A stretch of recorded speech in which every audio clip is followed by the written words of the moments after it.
In today's video, I'm going to teach you how to transfer photos from iPhone to Windows. We'll walk through two reliable methods.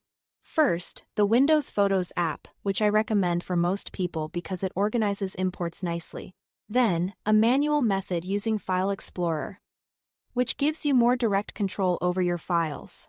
Start by connecting your iPhone to your PC with a USB cable and unlock your iPhone. If you see a prompt on your iPhone asking you to trust this computer, tap Trust or Allow and enter your device passcode.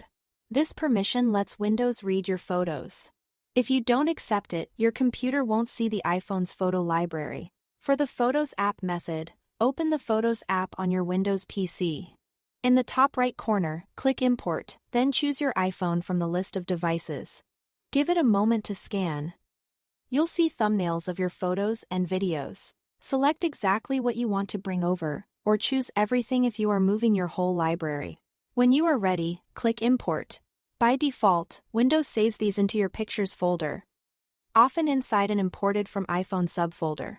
You can change the destination in the import options if you prefer a different location.